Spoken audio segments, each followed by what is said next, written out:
Mike, we're continuing our What I Love About Comics video series. Tell us another thing you love about comics. Well, I've talked a lot about writers that have done stuff that I've loved in the past and that are still doing some stuff.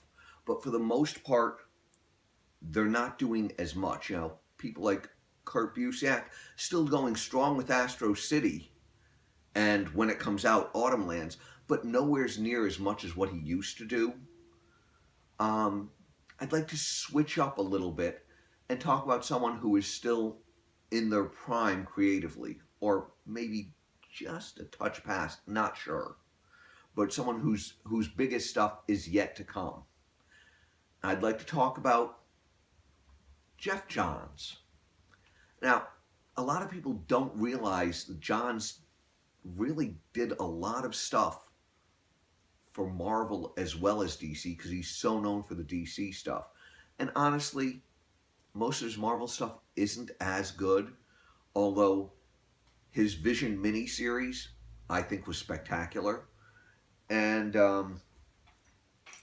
you know, his Avengers run, it was okay.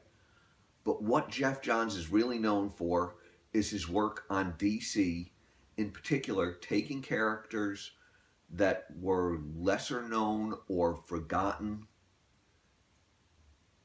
getting down to the core of them, polishing them up, and bringing them back to new life. Johns got his start at DC sort of through the back door.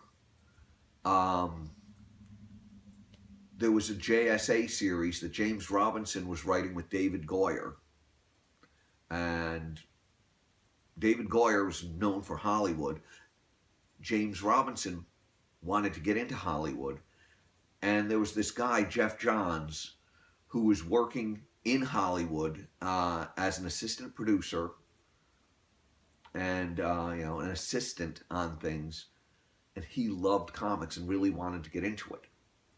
Well, because David Goyer was really busy, he couldn't always do everything he wanted, and James Robinson was busy pitching for Hollywood, and there's this guy that loves comics. They got him involved. And Geoff Johns co-wrote with the two of them, and then as first David Goyer and then James Robinson dropped out, took over the JSA book, helping to revitalize the franchise and keep it going strong for quite a while. And that's where he really found his niche. The next thing he did was a semi-original creation,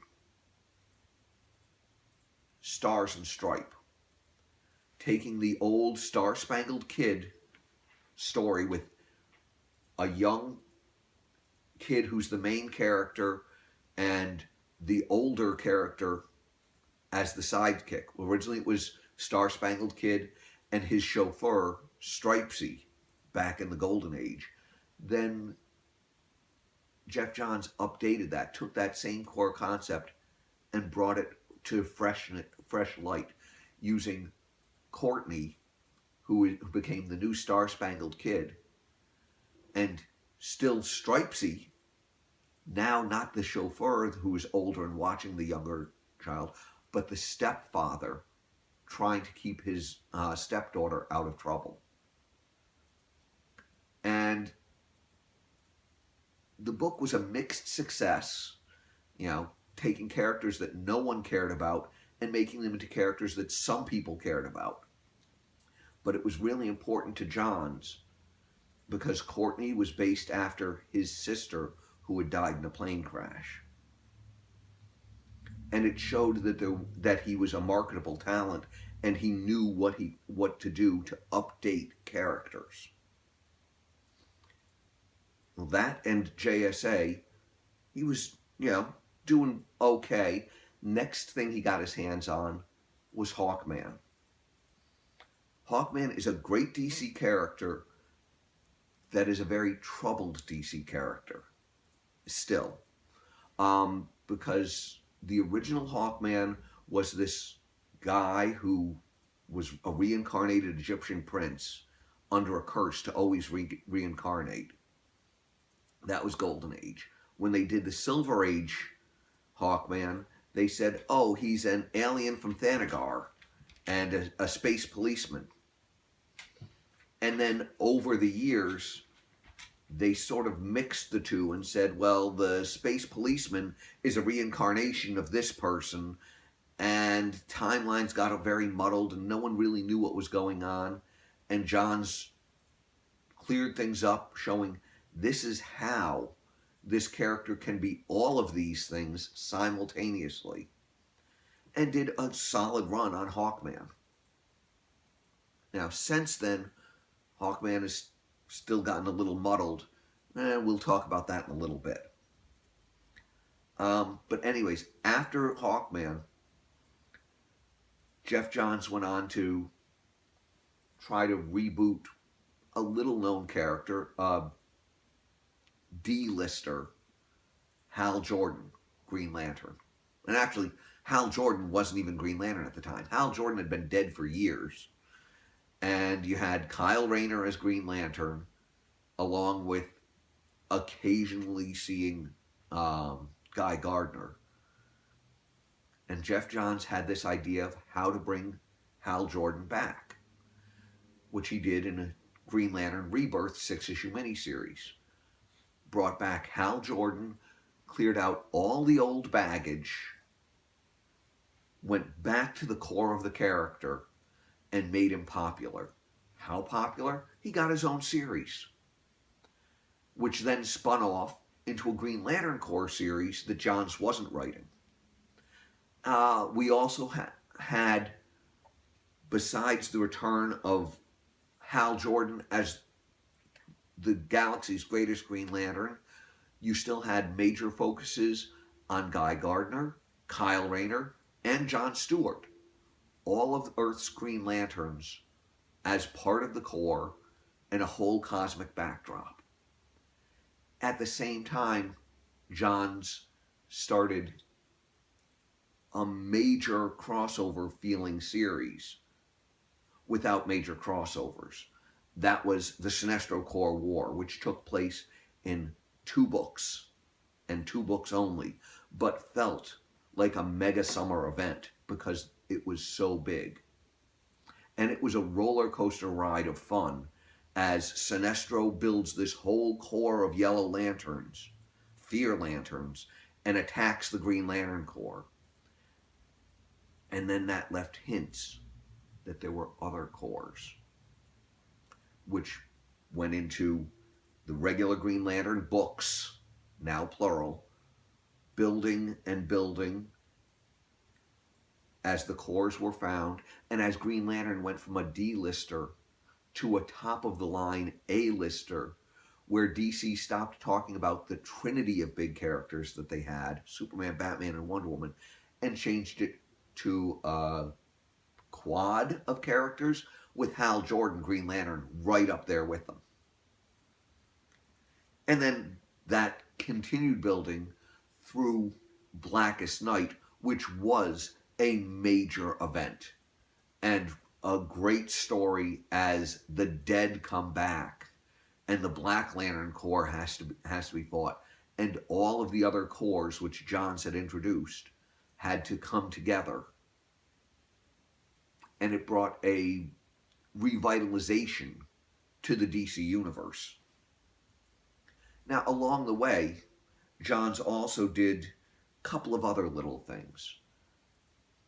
After Infinite Crisis, they had a world without Superman, Batman, and Wonder Woman for a year, and that was portrayed in the weekly book 52, which Johns was a co-writer of. Now, 52 had a lot of important concepts and characters come out of it, like Batwoman, Booster Gold. Geoff Johns, after 52, did his same magic and took a character, Booster Gold, who had been pretty much forgotten and turned into a joke over the years, shined him up, went back to the Corps spotlight, and spun him off into a series that was very successful.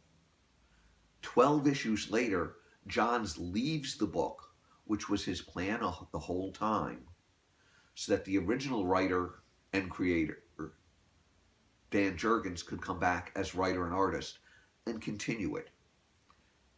And that continued successfully until it came to a natural conclusion at the end with a time travel story where Booster Gold had to go away.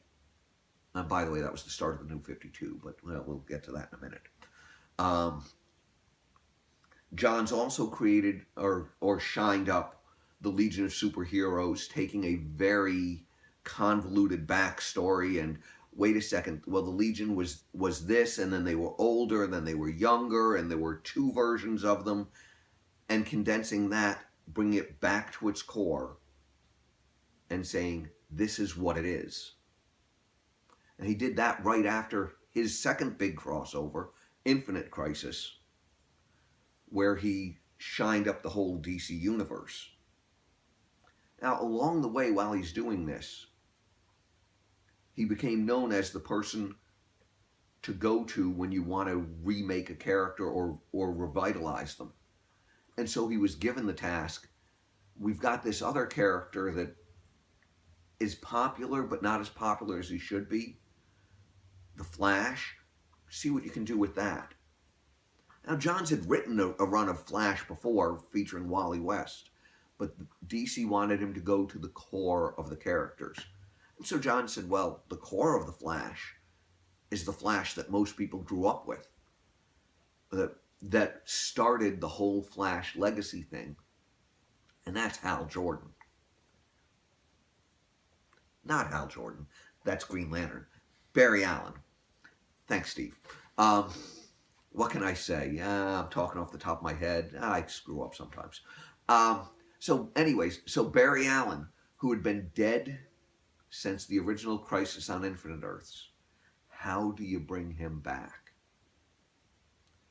Well, Johns thought about it and looked at it, and in Wally West's run as Flash, they had done a lot of stuff with the Speed Force, which was what powered the superheroes and the super speedsters in the DC universe.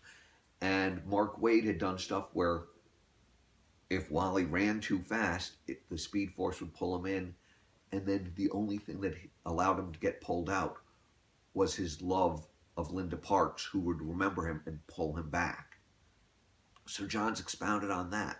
What if Barry hadn't died, but been pulled into the Speed Force, and all he needs is someone who loves him strongly enough to be able to pull him back, and used Wally for that. And boom, we have the return of Barry Allen in a highly successful 6-issue miniseries, followed by an ongoing series, which was successful if short-lived at 12 issues. Why was it short-lived? Because from issue 1, Johns was working on his next big thing. DC had decided that they needed to start everyone new in the DC universe. That they needed a fresh canvas because they felt the characters were getting a little too old. And they had turned to Geoff Johns to change this. So he did in the story Flashpoint, where Barry Allen, now revitalized, decides that he has to go back in time and stop his arch nemesis, Professor Zoom, who had been changing time in the whole 12-issue Flash series. Changing time in little ways. Like, oh, by the way, your mother was murdered years ago and your father was framed for it and has been rotting in prison. Why? Because I want your life to be unhappy. So Barry Allen tries to stop this. But since he doesn't have the same powers as Zoom, he broke the timeline, creating a world where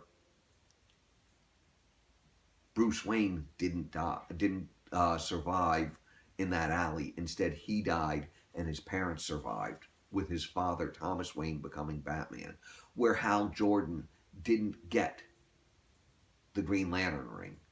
Where the Justice League never formed, where Superman was found by the government and raised by them instead of by the Kents, where Wonder Woman stayed on Paradise Island and Aquaman stayed in Atlantis as heads of warring nations. The broken world of Flashpoint, where Barry Allen is powerless but has to find a way to bring things back together, which he almost succeeded in, but there was someone else that interfered, causing the worlds to change yet again, and the New 52 came out. And that was pretty successful. Now, though, we're in a different world yet again. Why? Because Geoff Johns felt there was one thing missing from the New 52, and that was DC's sense of history, the sense of legacy that has always been in the DC universe. So 4+ years, almost 5 years after New 52, Johns felt it was time for a return to the hope and legacy that the DC universe always had. And so we restarted things once again with Rebirth. DC Universe Rebirth was all Geoff Johns and pure Geoff Johns. What did he do in it? Well, Wally West, who had not been seen since the New 52 started, has been trapped in the Speed Force. And he finally comes back because Barry Allen remembers him. And when he comes back with a dire warning. Someone has been messing with the universe. Someone changed time. The heroes are younger because someone took part of their lives from them, part of their memories. Wally remembers the original world. He doesn't know who this person was, though. They're using that power for something, and the universe starts changing. As Wally runs into other people, they start remembering their past. All of a sudden, we have an Oliver Queen who has a relationship with Diana Lance, and Green Arrow and Black Canary are once more a thing. You have a Batman who's been around the whole time and is the world's greatest detective, and he knows that someone has been messing with things and trying to figure out who it is. We've had clues that it's probably something to do with the Watchmen, as in the Batman Flash crossover the button. We've got the upcoming Superman event where they will reveal who Mr. Oz, one of the mysterious figures behind it, is. And coming up at the end of the year, we have Geoff Johns' return to monthly comics, for a while at least, with Doomsday Clock. The DC Universe versus the mysterious mastermind who's been behind all the changes. Dr. Manhattan is probably who it is from the Watchmen. Watchmen versus the DC Universe. What's been going on? We don't know yet. There have been hints dropped all over the place. Emerald Empress knows that something's been messing with time. She's looking for Saturn Girl from the Legion of Superheroes, who haven't been seen since Rebirth. You've got the original Flash, Jay Garrick, stuck in the Speed Force, and hints that the JSA might be back. You've got a ton of great stuff coming out. Rebirth has been fantastic.